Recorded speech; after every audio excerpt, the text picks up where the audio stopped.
Hey everybody, welcome to Play, Rank, Share, the show where I cover the marquee PlayStation 5 titles, create an ever-evolving ranking of the best PlayStation 5 games, and share my opinions with you.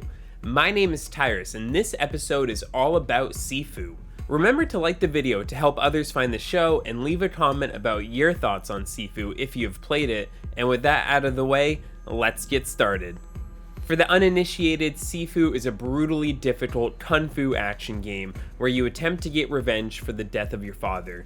Sifu has the players navigating 5 different levels in varied localities, including a suburban setting, a museum, and a club. Difficulty and skill is baked into the cake of this game. You must learn its systems and adjust your strategy to beat the enemies you encounter. You start the game at age 20, and each time you die, your age increases until it's game over after you die at 70.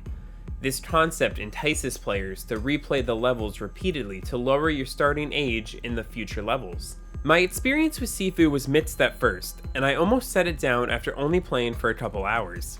This was due to me hitting a wall with the second level of the game, the club. I was being bombarded by crowds of enemies and was encountering mini-bosses that I would die to repeatedly, making it difficult to even finish the level, let alone beat it at a good enough age to set me up for the rest of the game. But the difficulty was overbearing and something that I feared I wouldn't be able to overcome. So, I set the game down for a couple days, but I wanted to give it another chance, so I started reading some guides before jumping back in. Taking this time off and reading about various strategies helped me fall in love with Sifu when I started playing it again.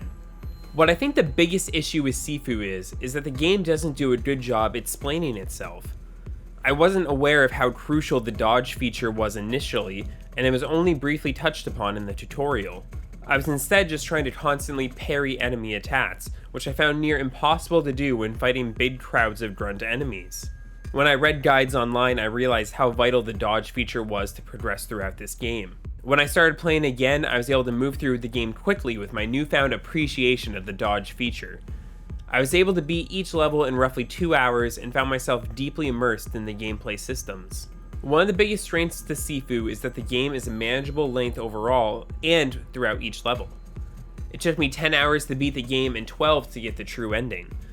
Each level is also equipped with unlockable shortcuts to make repeated playthroughs more manageable. This system motivated me to brute force my way through a level at first, even if I already died several times, as I wanted to unlock the shortcuts to make subsequent runs easier. This evolved into a methodological approach over time as I sought to get better at the game, and by the time I finished a level, I had played it so many times I had memorized all of the encounters. The story of Sifu is generally straightforward. In the opening minutes of the game, your father is killed, and then you set out on a journey of revenge on the 5 assailants. The game doesn't offer much more depth than that, aside from small collectibles you can find along the way. I wish the 5 bosses were better integrated into the story and that they had more interactions between themselves and the protagonist. While this can be difficult to juggle with a game that is only around 10 hours, I think the story could have benefited from some interstitial cutscenes in the middle levels and in between them. I would have liked to understand the motivations of the antagonist a little better and how they have evolved since murdering the protagonist's father.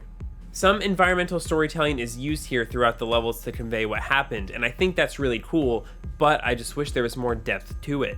One of my favorite parts about Sifu is the boss battles and how they were such a grueling challenge, but I could easily see how my skill level was improving as I played them repeatedly. The combos the bosses unleash felt unfair at times, and each come with their own unique challenges. In the lead up to boss fights, the challenge with grunt encounters is managing your space and not being overwhelmed by the crowds, but the bosses force you to memorize patterns to set yourself up for the right opportunities to get just a few hits in. While I struggled against them, beating every boss felt like such an accomplishment and had me amped up to move on to the next level, and furthered my love for the game. While the boss fights shine, the group encounters sometimes felt a little less rewarding. This is because every grunt enemy attacks on their own terms. You do not face them one-on-one. This can lead to moments where several enemies can attack at once, even up to 3 or 4 at a time, leaving it near impossible to dodge all of the attacks, causing your character to get wailed on.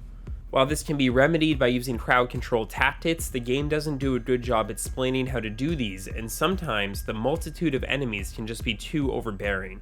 But the heart of Sifu is in the engaging gameplay that turns the brutal difficulty into a rewarding challenge and experience. Once I fully understood the mechanics, I was determined to overcome every challenge the game threw at me, even if it destroyed me in my initial attempts. I think back to the third boss of this game, at the end of the museum level. I spent several hours repeating this fight, and for most of the time I couldn't even overcome the first stage.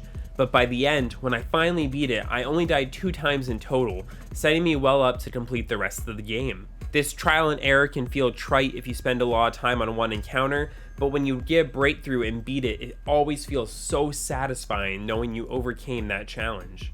Sifu was at times a frustrating experience that forces the player to improve their skill in the game to progress and doesn't present an easy option or level grinding in order to ease that difficulty.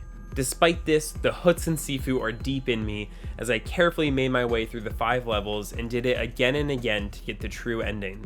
The game forced me to learn my enemy patterns and react to what the AI was doing instead of acting on my own accord. Difficulty spikes were frustrating at times, and some of the group encounters felt unfair with multiple enemies engaging you at once.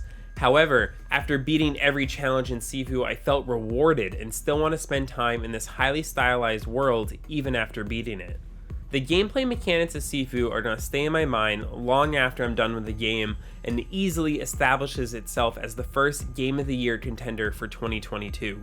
Overall, I think Sifu is a very great game, and I give it a score of 8.5 out of 10. When it comes to ranking Sifu on the list of best PlayStation 5 games, I think that its exemplary gameplay systems vault it into the top of the list. In addition to good mechanics, the game also offered well-designed destinations that I enjoyed getting lost in and exploring. I decided to rank Sifu at number 8 on my list of best PlayStation 5 games. This puts it below Guardians of the Galaxy and above Sackboy: A Big Adventure. Make sure to check out the comments below to see the full list of best PlayStation 5 games, as we are now nearing 40 entries. Thank you for watching this episode of Play, Rank, Share. Even more reviews for PRS are on the way since so many games are coming out in February. Upcoming reviews include Dying Light 2 and Horizon Forbidden West. What are your thoughts on Sifu? Remember to leave a comment below, I'd love to chat with you, and until next time, don't stop sharing.